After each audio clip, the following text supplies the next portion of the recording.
ಇನ್ನು ಗುರುಜಿ ಈ ವಾರ ಶನೈಶ್ಚರ ಜಯಂತಿ ಕೂಡ ಇರುವಂಥದ್ದು. ಈ ದಿನದ ವಿಶೇಷತೆ ಹೇಗೆ ಏನು ಅಂತ? ಎಸ್, ನಾವು ಹಿಂದಿನ ವಾರವೇ ವೀಕ್ಷಕರಿಗೆ ನೆನಪನ್ನು ಮಾಡಿದೆವು ಅಲ್ವಾ? ಮುಂದಿನ ವಾರದಲ್ಲಿ ಶನೈಶ್ಚರ ಜಯಂತಿ ಬರುತ್ತೆ ಅನ್ನುವಂಥದ್ದು. ನೋಡಿ, ಕಲಿಯುಗದಲ್ಲಿ ಬಹಳ ವಿಶೇಷವಾದಂತಹ ಗ್ರಹ ಶನಿ ಪರಮಾತ್ಮ. ಯಾವ ಗ್ರಹಕ್ಕೆ ನೀವು ಪೂಜೆ ಮಾಡ್ತೀರೋ ಬಿಡ್ತೀರೋ, ಆದರೆ ಶನಿಯ ಆರಾಧನೆಯನ್ನು ಬಹಳ ಮುಖ್ಯವಾಗಿ ಮಾಡಬೇಕಾಗತ್ತೆ. ಯಾಕೆಂದರೆ ಶನಿ ತನ್ನ ಪ್ರಭಾವವನ್ನು ಪ್ರತ್ಯಕ್ಷವಾಗಿ ತೋರಿಸ್ತಾ ಹೋಗ್ತಾನೆ. ನೀವು ರಾಜ ವಿಕ್ರಮನ ಕಥೆಯನ್ನು ಕೇಳಿದರೆ, ಒಂದು ಕೋಣೆಯಲ್ಲಿ, ಒಂದು ವ್ಯಾಪಾರಿಯ ಕೋಣೆಯಲ್ಲಿ ಮಲಗಿರ್ತಕ್ಕಂತಹ ಸಂದರ್ಭದಲ್ಲಿ ಹಂಸ ಪಕ್ಷಿ ಬಂದು ಮುತ್ತಿನ ಹಾರವನ್ನು ಕದ್ದುಕೊಂಡು ಹೋಯಿತು ಅನ್ನೋದಾಗಿ ನೀವು ಕಥೆಯಲ್ಲಿ ಓದಿರ್ತೀರಿ, ಕೇಳಿರ್ತೀರಿ ಅಲ್ವಾ? ಅಂದರೆ ಆಪಾದನೆಗಳು ಬರಬೇಕು ಅನ್ನುವಂಥದ್ದಿದ್ರೆ ಶನಿ ಪರಮಾತ್ಮನ ದೋಷಗಳಿದ್ರೆ ಯಾವ ರೀತಿಯಾಗಾದರೂ ಬರುತ್ತೆ ಅನ್ನುವಂಥದ್ದು. ಶನೈಶ್ಚರ ಜಯಂತಿ ನೋಡಿ, ಕರ್ಮಕಾರಕ ಆಯುಷ್ಯಕಾರಕ. ಎಲ್ಲರಿಗೂ ಆಯುಷ್ಯ ಬೇಕು, ಬದುಕಿರುವವರೆಗೂ ಕೂಡ ಆರೋಗ್ಯದಾಯಕವಾಗಿರಬೇಕು. ರೀ ಆಯುಷ್ಯ ಇದ್ರೆ ಆಗಲಿಲ್ಲ, ಆರೋಗ್ಯವೂ ಬೇಕು ಅಲ್ವಾ? Bed ridden ಆಗಬಾರ್ದಲ್ವ? ಹಾಗಿದ್ದಂತಹ ಸಂದರ್ಭದಲ್ಲಿ ಶನಿಯ ಆರಾಧನೆ, ಶನಿಯ ಮಂತ್ರಗಳು, ಶನಿಗೆ 23,000 ಸಂಖ್ಯೆಯಲ್ಲಿ ಜಪ, ಅದರಲ್ಲೂ ವಿಶೇಷವಾಗಿ ಎಳ್ಳಿನಿಂದ ಹೋಮ, ತಿಲ ಕಪ್ಪು ಎಳ್ಳಿನಿಂದ ಹೋಮ, ಅಥವಾ ಅಗ್ನಿಯಲ್ಲಿ ಸಮರ್ಪಣೆ ಮಾಡ್ತಕ್ಕಂಥದ್ದು. ಅಂದರೆ ಹೇಗೆ ಅಂದರೆ ಎಳ್ಳುಬತ್ತಿ ಅಂಟಿಸಿ ನೀವು ದೇವಸ್ಥಾನಗಳಲ್ಲಿ ಅಗ್ನಿಯಲ್ಲಿ ಹಾಕುವಂಥದ್ದನ್ನು ನೋಡಿರ್ತೀರಿ. ಅದು ಬಹಳ ವಿಶೇಷವಾದಂತಹ ಶಾಸ್ತ್ರ.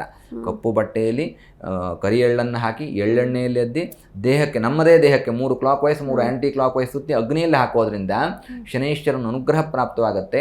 7 ಜನ್ಮದ ಪಾಪ ಪರಿಹಾರವಾಗುತ್ತೆ. ಶನಿಯ ಸಂಖ್ಯೆ 7, ಹಾಗಾಗಿ ಎಲ್ಲ ಪಾಪಗಳ ಪರಿಹಾರವಾಗುತ್ತೆ. ಇದ್ರ ಜೊತೆಗೆ ಒಂದು ಹೊಸದಾಗಿರ್ತಕ್ಕಂತಹ ಕಬ್ಬಿಣದ ಪಾತ್ರೆ ನಾವು ಬಯಸ್ತೇವೆ. ನಾವು ಬೆಳ್ಳಿ ಪಾತ್ರೆಯಲ್ಲಿ ಕೊಟ್ಟರೆ ಬೇಗ ಪಾಪ ಪರಿಹಾರ ಆಗುತ್ತಾ? ಚಿನ್ನದ ಪಾತ್ರೆಯಲ್ಲಿ ಕೊಡಬಹುದು, ಶಕ್ತಿ ಇದ್ದವ್ರು ಮಾಡ್ತಿದ್ರೇನೋ. ಆದರೆ ಶನಿ ಪರಮಾತ್ಮನ ಇದು ಯಾವುದೂ ಬೇಕಿಲ್ಲ, ಅವ್ನು ಕೇಳ್ತಾ ಇರೋದು ನಮ್ಮ ಭಕ್ತಿಯನ್ನು. ಹಾಗಾಗಿ ಕರ್ಮಕಾರಕ ಅಂತ ಹೇಳ್ತಾರೆ. ಈ ಸಂದರ್ಭದಲ್ಲಿ ಮಾಡ್ಕೋಬೇಕು. ಕಬ್ಬಿಣದ ಬಾಂಡ್ಲಿಯಲ್ಲಿ ಎಳ್ಳೆಣ್ಣೆಯನ್ನು ಹಾಕಿ ಅದರಲ್ಲಿ 1 ಹಿಡಿ ಎಳ್ಳು, 1 ಮುಷ್ಟಿ ಎಳ್ಳು, ಆ ಎಳ್ಳನ್ನು ಪುನಃ ಮತ್ತೆ clockwise anticlockwise ನಮ್ಮ ದೇಹಕ್ಕೆ ನಾವೇ ಎಡಗೈಯಿಂದ ಸುತ್ತಕೊಳ್ಬೇಕು. ಸುತ್ತಿಕೊಂಡು ಆ ಎಳ್ಳೆಣ್ಣೆಯಲ್ಲಿ ಹಾಕಿ ನಮ್ಮ ಶ್ಯಾಡೋ, ನಮ್ಮ ನೆರಳನ್ನು ನೋಡಬೇಕು ಎಳ್ಳೆಣ್ಣೆಯಲ್ಲಿ. ಅದನ್ನು ಸ್ವಾಮಿಯ ಪಾದಕ್ಕೋ ಅಥವಾ ಹಾಕುವಂತಹ ದೇವಸ್ಥಾನಗಳಿದ್ದರೆ ವಿಗ್ರಹಕ್ಕೋ ಸಮರ್ಪಣೆಯನ್ನು ಮಾಡಿ ಶನಿ ಸ್ತೋತ್ರಾದಿಗಳನ್ನ ಹೇಳ್ಕೊಳ್ತಕ್ಕಂಥದ್ದು. ಶನೈಶ್ಚರಂ ನೀಲವರ್ಣಂ ನೀಲಮಾಲ್ಯಾಂಬರಧರಂ ನೀಲಗಂಧಾನುಲೇಪನಂ ನೀಲಾಶ್ವ ನೀಲಛತ್ರ ಅಂತ ಹೇಳುತ್ತೆ. ಅಂದರೆ ಎಲ್ಲವೂ ನೀಲಿ ಅಂತ. ಬಟ್ ಶನೈಶ್ವರಿಗೆ ನಾವು ಕಪ್ಪು ಬಣ್ಣ ಸಮರ್ಪಣೆ ಮಾಡ್ತೇವೆ ಅಲ್ವಾ? ಶನಿಯ ಬಣ್ಣ ನೀಲಿಯೂ ಹೌದು, ಕಪ್ಪು ಹೌದು. ಅಂದರೆ ಕಪ್ಪು ರಾಹುವಿನ ಪ್ರೀತ್ಯರ್ಥವಾಗಿ ಶನಿ ಪರಮಾತ್ಮನಿಗೆ ಸಮರ್ಪಣೆಯನ್ನು ಮಾಡ್ತಕ್ಕಂಥದ್ದು. ಶನೈಶ್ವರನಿಗೆ ಶಾಸ್ತ್ರ ಹೇಳುವುದು ನೀಲಿ ವರ್ಣಂ, ನೀಲಿ ಬಣ್ಣ. ಶನೈಶ್ವರಂ ನೀಲವರ್ಣಂ ನೀಲಮಾಲ್ಯಾಂಬರಧರಂ ನೀಲಗಂಧಾನುಲೇಪನಂ ಅನ್ನೋದಾಗಿ. ರಾಹು ಅಂದರೆ ಆಯುಷ್ಯಕಾರಕ, ಆರೋಗ್ಯಕಾರಕನಾಗಿರ್ತಕ್ಕಂತಹ ರಾಹು, ಫಿಸಿಕಲ್ ಫಿಟ್ನೆಸ್ಸನ್ನು ಕೊಡುವಂಥವನು. ಶನಿ ಕರ್ಮಕಾರಕನೂ ಆಯುಷ್ಯಕಾರಕನೂ ಆಗಿರೋದ್ರಿಂದ ಬರೀ ಆಯುಷ್ಯ ಇದ್ರೆ ಸಾಲದು, ಆರೋಗ್ಯ ಬೇಕು ಅನ್ನೋದಕ್ಕೋಸ್ಕರವಾಗಿ ಶನಿಗೆ ಈ ಸಮರ್ಪಣೆಯನ್ನು ಮಾಡ್ತಕ್ಕಂಥದ್ದು. ಯಾವಾಗ ಮಾಡ್ಕೋಬೇಕು? ಶನೈಶ್ಚರ ಜಯಂತಿ ಬಂದಾಗಂತೂ ಮಾಡಲೇಬೇಕು. ಪ್ರತಿ ಶನಿವಾರ ಮಾಡೋದಾಯಿತು ನಮ್ಮ ಕರ್ತವ್ಯ ಅನ್ನೋದಾಗಿ. ಅದೇ ರೀತಿಯಾಗಿ ಅವನು ಕರ್ಮಕಾರಕ. ಉದ್ಯೋಗದಲ್ಲಿ ಯಶಸ್ಸು ಬೇಕು, ಉದ್ಯೋಗದಲ್ಲಿ ಲಾಭ ಬೇಕು, ಉದ್ಯೋಗದಲ್ಲಿ ಅಭಿವೃದ್ಧಿ ಆಗಬೇಕು, ಟೆನ್ಷನ್ ದೂರವಾಗಬೇಕು. ಉದ್ಯೋಗದಲ್ಲಿ ಪ್ರತಿನಿತ್ಯ ಉದ್ಯೋಗದಲ್ಲಿ ಟೆನ್ಷನ್ ಇಲ್ಲದೇ ಇರೋನು ಯಾರಿದ್ದಾರೆ ಅಲ್ವಾ?